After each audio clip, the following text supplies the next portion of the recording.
नमस्ते, मैं जया देसी उत्पाद बाय जया से। और आज काफ़ी दिनों के बाद मैंने सोचा कि कुछ सजेशंस अपने कस्टमर्स या जो ऑर्गेनिक कम्युनिटी के लोग हैं, जो अपने किचन को ऑर्गेनिक बना चुके हैं, उनको कुछ टिप्स मैं देना चाहती हूँ।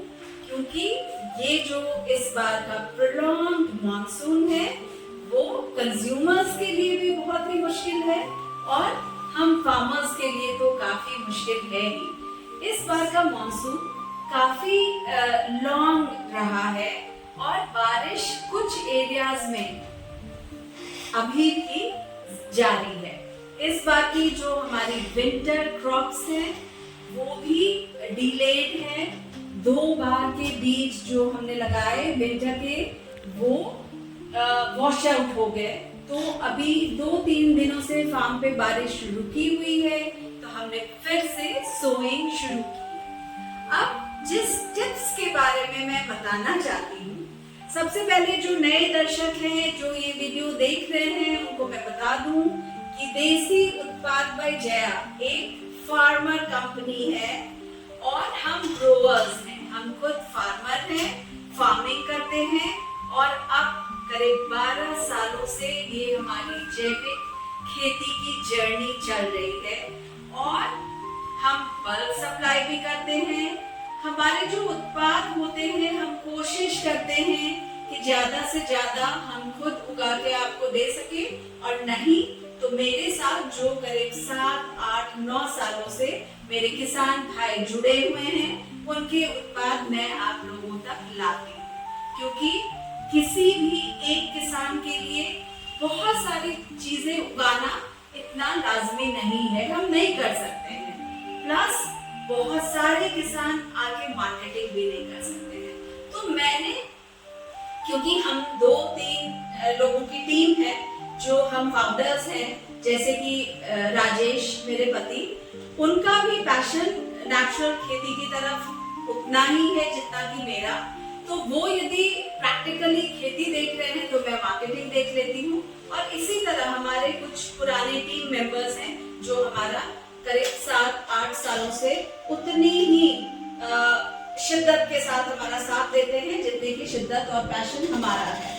तो इसीलिए मैं देसी उत्पाद बाय जया आपको हर तरह के और हर सीजन के जो अनाज आज पुराने हो चुके हैं, बहुत लोग हम जान भी नहीं पाते हैं, उन चीजों को लाने की कोशिश करता है। और हमारा वर्किंग एरिया जो है वो हिमाचल के सुदूर पहाड़ों में, जैसे कि चितकुल, काजा, इन एरियाज के भी किसानों को जो कभी सोच भी नहीं सकते हैं कि उनकी फसल दिल्ली या मुंबई में बैठे लोग खा पाएंगे, उनको मैं लाके प्रोवाइड कराती हूँ। और बहुत सारे ऐसे अनाज और फल या फूल या सब्जियां आपको देसी उत्पाद बाय जया के द्वारा मिलती है जो बहुत लोगों ने देखा भी नहीं है और वो अब कोई किसान उगाता भी नहीं है।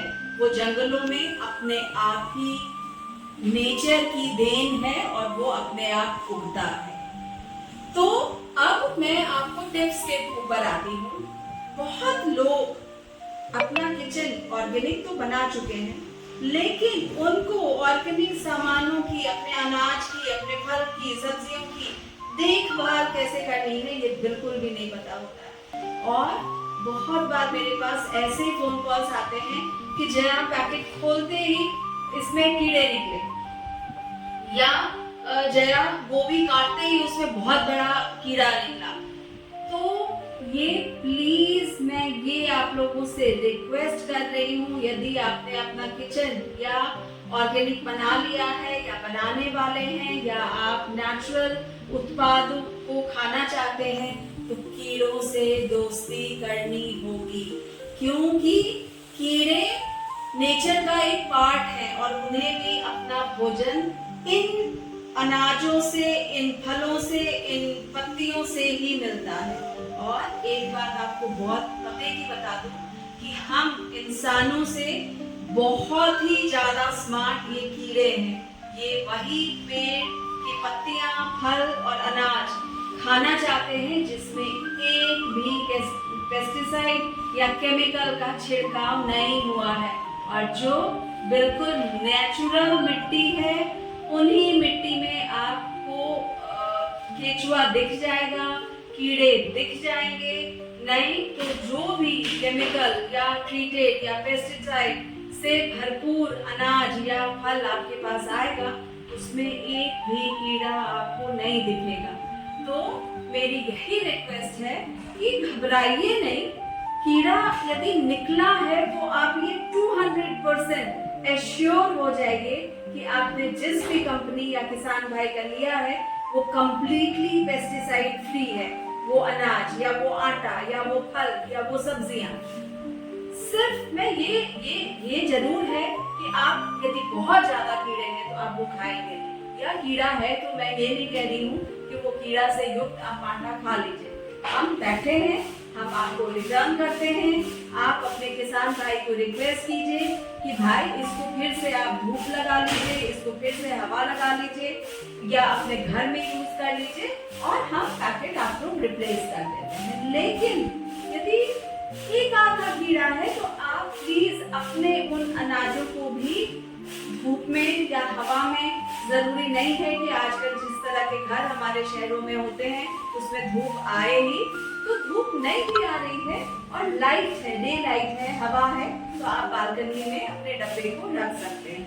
दूसरा एक टिप मैं देना चाहती हूँ कि ये जो हमारी जो नॉन प्लास्टिक पैकिंग्स है वो बहुत जल्दी मॉइस्चर को एब्जॉर्ब कर लेती है, और बहुत ताजा आटा पिसा